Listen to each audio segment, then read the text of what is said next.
Aging, as unfair as it often feels, is not a switch that gets flipped at 60. It's more like a slow-motion landslide of mitochondrial mutiny, inflammatory grumbling, and metabolic drift. But here's the hopeful twist. The idea that it's too late to do anything about aging after 60 is increasingly unsupported by science. In fact, a growing number of studies, like the recent one on psilocybin reversing age-related behaviors in elderly mice, suggest that even late-life interventions can make a measurable difference in health span and even lifespan.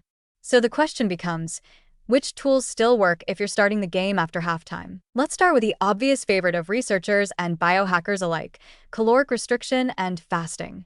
While lifelong calorie restriction has long been the gold standard in aging research, it's also about as appealing as a long-term relationship with kale.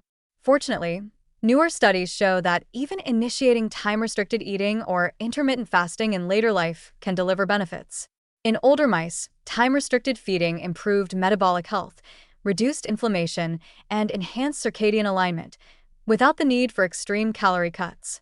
Human studies, though limited, suggest similar effects on insulin sensitivity, blood pressure, and sleep regulation, all of which matter more, not less, after 60. Then there's metformin, the scrappy generic diabetes drug that's somehow become the poster child for anti-aging pharmacology. In rodent studies, when metformin is introduced late in life, it still extends lifespan, although the effect is modest and highly dose-dependent. What makes metformin compelling for older adults is its broad-spectrum metabolic tuning. It improves insulin sensitivity, activates AMPK, the same longevity pathway triggered by fasting, and reduces systemic inflammation. There's even some evidence that it may reduce cancer risk and slow cognitive decline in elderly populations, although results are mixed and context matters. Importantly, it seems to provide benefit without requiring decades of preloading. Just showing up late to the party may still earn you a better outcome. Another dark horse in this race is cold exposure, or more precisely, deliberate intermittent exposure to mild thermal stress. Think cold showers, ice baths, or crisp winter walks. In aging animals, cold exposure can promote mitochondrial biogenesis, improve insulin sensitivity, and boost levels of brown fat, a metabolically active tissue that helps burn calories and regulate glucose. Older individuals may not convert to cold-hardened Vikings overnight, but even mild cold stress appears to re-engage dormant resilience pathways, potentially reducing age-related inflammation and metabolic dysfunction.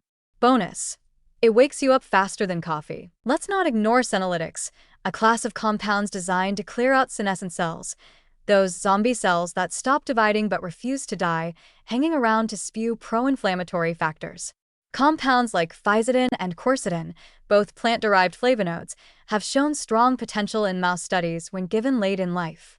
Administering these senolytics to elderly rodents improved physical function, extended median lifespan, and reduced markers of chronic inflammation. Human trials are still in early days, but the beauty of senolytics is that they don't need lifelong dosing. They work in short pulses, even later in the game. And then there's our psycho-spiritual wildcard, psilocybin. The recent mouse study showing rejuvenated cognitive function and behavioral flexibility in elderly animals after a single dose of psilocybin opens a whole new frontier. While the exact mechanisms are still being unraveled, the ability of psychedelics to induce neuroplasticity, reduce inflammation, and reset stress signaling even in old age is incredibly promising. If future human trials validate these findings, psilocybin could become a powerful tool not just for mental health, but for late-life resilience. And unlike some interventions that require strict adherence or complex regimens, psychedelics may deliver lasting benefits from just one or a few doses. But the secret sauce may be combination therapies. Picture an older adult who starts time-restricted eating, takes a low-dose senolytic like physidin monthly, adds metformin under medical supervision, does cold exposure a few times a week, and engages in a guided psychedelic session to clear emotional and neurocognitive baggage. Each of these interventions targets different aspects of the aging process: metabolism, inflammation, mitochondrial function, cellular cleanup, and mental flexibility. Together, they form a kind of polyphonic longevity protocol that works even when you start late. The old narrative, that interventions must begin in youth to be effective, is gradually being dismantled. It's not about reversing the clock. It's about helping cells, systems, and spirit function better at any age. The new science suggests that after 60, The body still listens, still adapts, still heals if you give it the right cues. The interventions may not turn back time, but they can certainly slow its tempo and sharpen the quality of what's left. So no, it's not too late. Whether you're sipping mushroom tea, sitting in an ice bath, skipping breakfast, or popping resveratrol between yoga classes, you're not just surviving aging, you're participating in its rewrite.